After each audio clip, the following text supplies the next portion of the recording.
Hello friends, எல்லோரும் எப்படி இருக்கீங்க? இன்றைக்கி வந்து ஒரு குக்கிங் ரெசிபி தான் பார்க்க போகிறோம். என்ன பார்க்க போகிறோன்னா வெண்டைக்காய் எக் ஃப்ரை. ஓகேவா? அதுக்கு ஃபஸ்ட்டு கடாய் வச்சுட்டு அதில் வந்து எண்ணெய் ஊற்றிக்கிட்டு எண்ணெய் நல்லா காஞ்ச உடனே வெண்டைக்காவை போட்டு ஃபஸ்ட்டு நல்லா வதக்கிடணும். அந்த வழவழப்பு தன்மை போகிறதுக்காக நல்லா வதக்கி எடுத்துக்கணும். எடுத்து ஒரு தனி பாத்திரத்தில் வச்சுட்டு அடுத்து அதே கடாய் வச்சு அதில் கொஞ்சம் எண்ணெய் ஊற்றி அப்புறம் அதில் கொஞ்சம் கடுகு போட்டு கடுகு நல்லா பொரிஞ்ச உடனே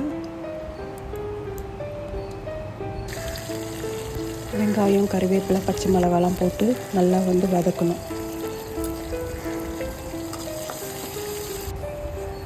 நல்லா வெங்காயம்லாம் வதங்கினதுக்கப்புறம் வெண்டைக்காவை எடுத்து அதில் கொட்டணும். கொட்டி நல்லா கலக்கணும். அது நல்லா அந்த எண்ணெயிலே அதுக்கு இன்னும் கொஞ்சம் நேரம் வதக்கினதுக்கப்புறம் மறுபடியும் அதில் கொஞ்சம் உப்பு, மிளகாத்தூள், மஞ்சத்தூள் இதெல்லாம் போட்டு இன்னும் நல்லா கலர்த்தி எடுக்கணும்.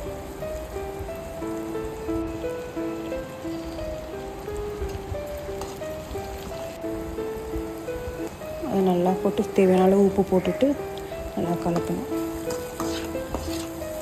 இதுக்கப்புறம் வெண்டைக்காவை வந்து கொஞ்சம் நல்லா செப்பரேட் பண்ணிவிட்டு நடுவில் கொஞ்சம் கேப் வச்சுட்டு நான் ஒரு 3 முட்டை எடுத்துருக்கேன். 3 முட்டையை உடச்சி அதில் ஊற்றணும். ஊற்றி முட்டையில் கொஞ்சம் மஞ்சள் தூள் போட்டு நல்லா கலரி ஒரு 10 நிமிஷம் இல்லை 5 நிமிஷம் அப்படியே வைக்கணும். இது வந்து ஒரு ஈஸியான பொரியல். இதை சீக்கிரமாக செஞ்சிடலாம். யார் வேணால் செய்யலாம். ரொம்ப ஈஸியான மெத்தடு தான், ஒன்றும் கிடையாது. இப்போ வெண்டைக்காய் வந்து முட்டையோடு வந்து நல்லா வெந்து வந்துருச்சு. இப்போ வந்து வெண்டைக்காய் முட்டை ஃப்ரை ரெடி ஆகிடுச்சு.